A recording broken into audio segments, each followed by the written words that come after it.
Hi everyone, Sylvia from Pilates Therapy here.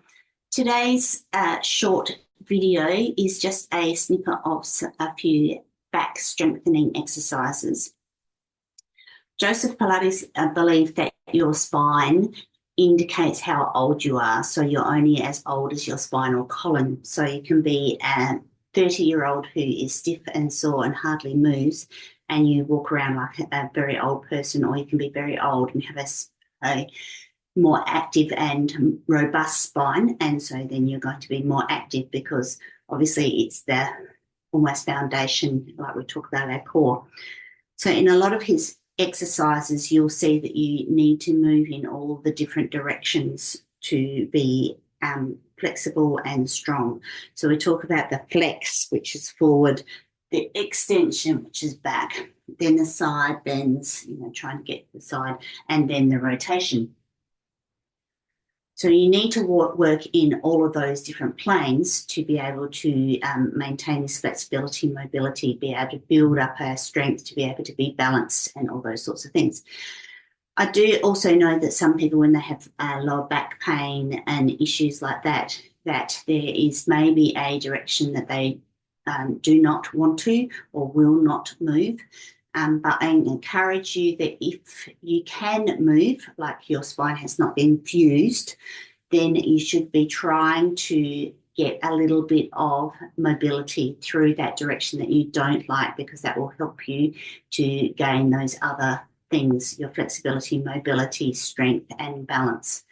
When things are out, then obviously your whole body doesn't work as a system, because your back is such an important part of our everything. Basically, if you have back pain or you have stiffness and soreness, then you restrict your movement. You don't get out there. It starts being a mental health issue. You just don't feel good in yourself. There are all sorts of things that go on.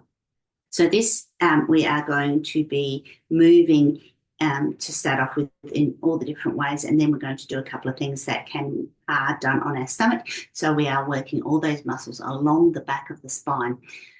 Okay, so we're going to start just like we would quite often do, just to get our mobility going, is our cat-cows.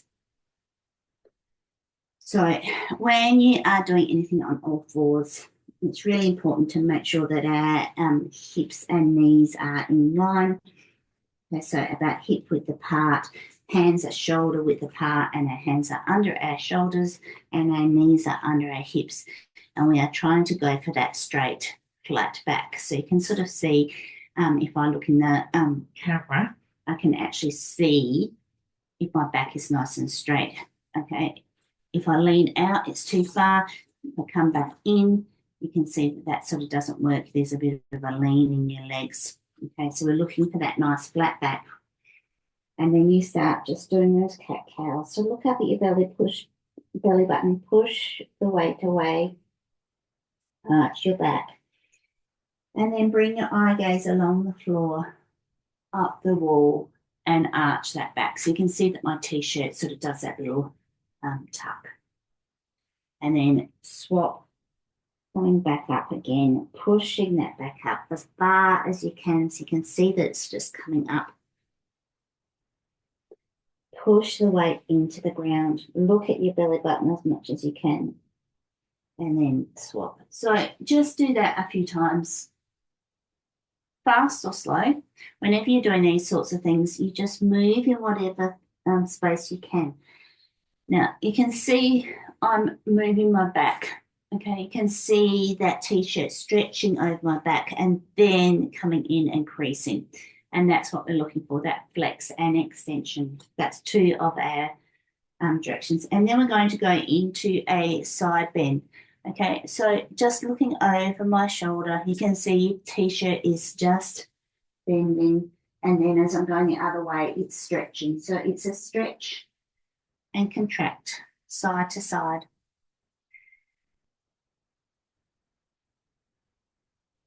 And then just to get a little bit more mobility through those hips, we're going to then start swinging those hips. So as I look around, my hip is coming to the floor. It just gets a little bit more mobility. So obviously we're doing a little bit through your, feel it through your knees and your hips. Getting a little bit more movement through that spine than staying still. So again, you can swing, you can hold. Depends on how you are feeling. Don't forget to breathe. Very important to breathe, not hold your breath while you're doing it. All right. Then we are going to go into what I call a frog press or dart. You put your legs, your knees wide on your mat. Your feet are together. Your hands are coming out slightly out into a lean. Your pinkies are off to the edge of your mat.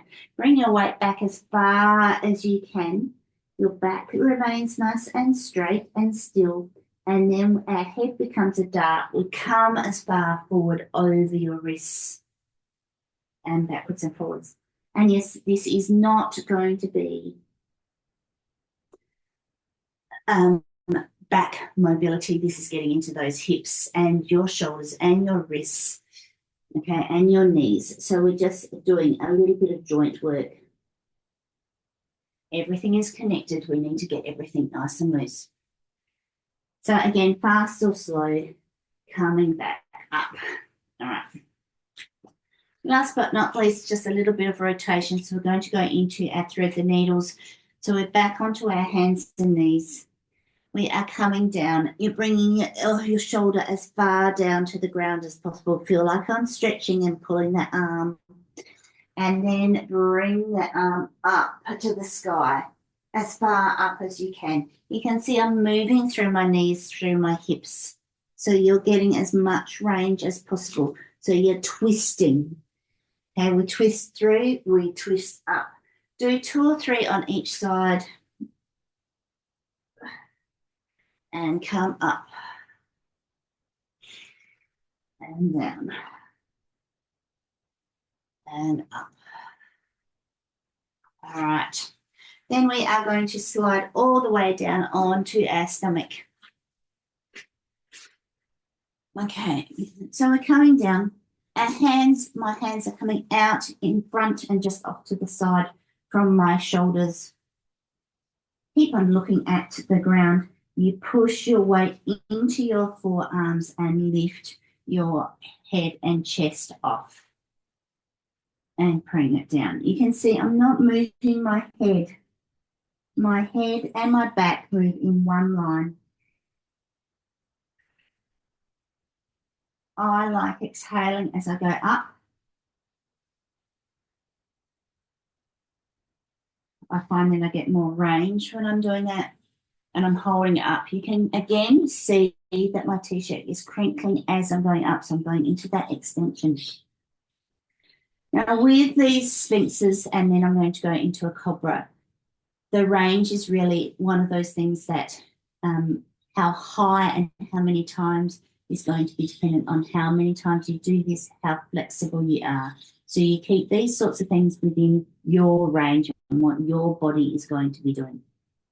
If you're finding a sphinx is quite easy to get up, you can just start adding an eye gaze. So looking up, that changes slightly how it feels in your back. Okay, your muscles are on a little bit differently. So you can play with that eye gaze. If you wish to go a little bit further, slide those hands under your shoulders a little bit more. And instead of pushing into your forearms, you're pushing into your hands and you're coming up. Now, if you can come up to straight arms, then that's fantastic. But if you can't and you're just coming to there, then of course that is fine. You go into whatever range you can go. And again, you do the reps that you're after. Okay. Then we are going to go into either a sphinx or a cobra rock. And what that looks like is coming up into whichever shape you're doing and then push your weight behind and coming back forward, and our hips are coming forward. Now, if you're going into your sphinx here, then that's fine. You're going into your sphinx shape, okay, and then slide those hands back so that you can help yourself push yourself back and come back into that sphinx shape. I like doing it as a cobra rock, okay, is up here and then back. So it's like a frog, but our legs are together and we're bringing our hips down to the ground and we're bending our back into that extension. Stretch through, head goes between our elbows, thumb is up high, and then rock on through. Again, breathing as you go. The other thing I'll say when you're doing these cobras and sphinxes is to think about your legs behind you. Now, for me, I like pointing my toes in towards each other. Okay, I find that's a little bit more comfortable as I'm going up into an extension. So play around with your feet. Some people I know like having them really close together and the backs and the fronts of your feet on the ground. And some people like wide legs. There is no right or wrong. You do whatever is most comfortable for you. All right, so we've done our cobra rock. Then we are going to come into some work lying here. This one, I like having my head on my hands and just resting. Your head can be off to the side or coming straight back down. You can also do this one up onto your arms. Okay, you choose where you want to be. We're doing a single bent leg, so we're coming up and we're trying to kick our heels towards our backside. So you're pretending that you've got all these mosquitoes on your backside and you're trying to swat them. Now, just swinging your legs up and down with momentum is not really going to be doing too much. What I want you to do is be thoughtful of this pattern. Bring your foot up and then squeeze a little bit harder and try and get that knee off the mat and maybe your thigh coming up. So it's a come up, squeeze, and bring your knee off. Bring it to there and then squeeze. You might be able to see a bit hard with the dark pants to see that my knee is actually coming off.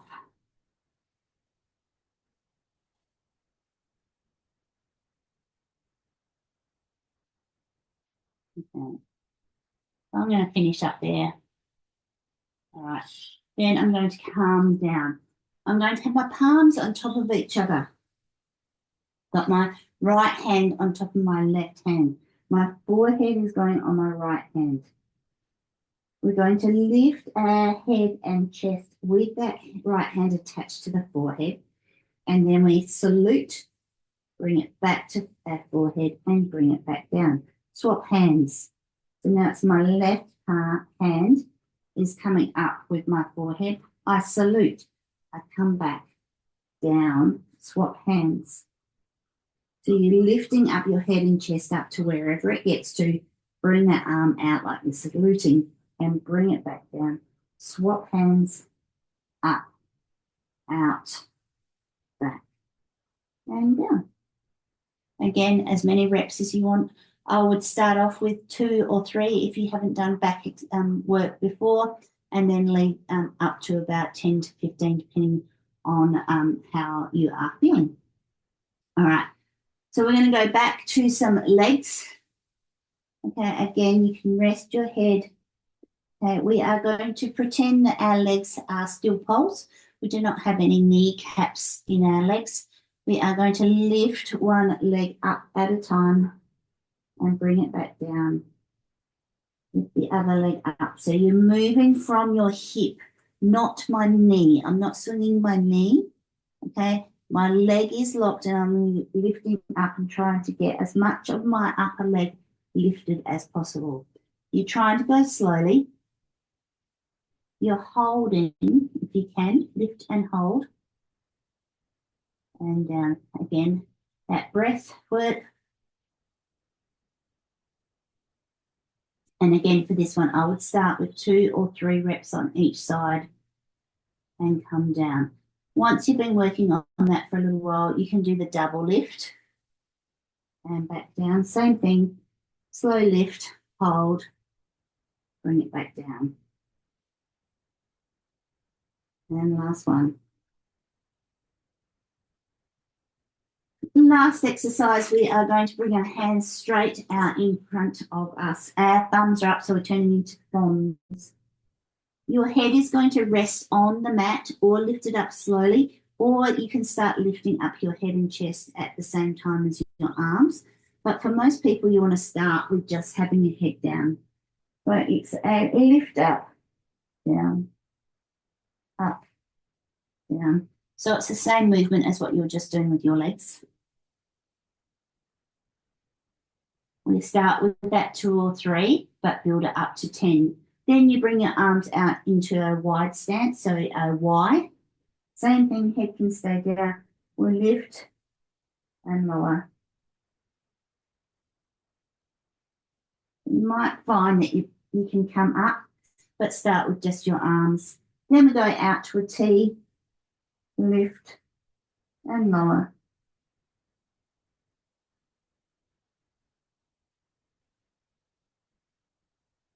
And last but not least, bring your hands down to your hips, your palms are now up to the sky, and you lift and lower.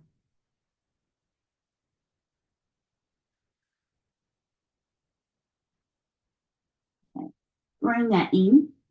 Have a little jelly wobble backwards and sides of that back side of yours, and that will just release those muscles, especially if you are not used to using it. Sometimes you'll find that you're feeling a little bit tight in here, okay, and that releases it. Bringing yourself up to sitting, and we are done for that little introduction to some prone work or some back work. We moved first, and then we did a few exercises. It's very important, as I said before, start slow and low. So that might be the range or how high can you move, or your distance that you're moving your arms, your legs, your back, your head, your chest, and also the number of reps. I find that when people first start with doing something like this and they haven't done it at all, the small movements, and sometimes you think you can do as much as possible, and then they get the feedback the next day or two and get a little bit of irritation. So please take your time with it, but it will also help. If you keep on going, it will actually help with all of those things that I talked about at the beginning, with your flexibility, your mobility, your strength building, and your balance will be improved if you work those muscles, because we forget about them. We do lots of things, doing things front on or lying on our back, but it's really important to do all planes, and being on your stomach is a very important exercise to start doing. I hope you enjoy. Don't forget to get medical advice, whether it's a physio, chiro, doctor, before you do any exercises. If you have any questions for me, please send me an email. If you like this video and found it interesting, please like and subscribe, and you'll get some notification of some other short videos. Hopefully I'll see you in another video at some stage, and have a good day, night, evening, week, wherever you are in the world. And I'll see you again another time. Cheers.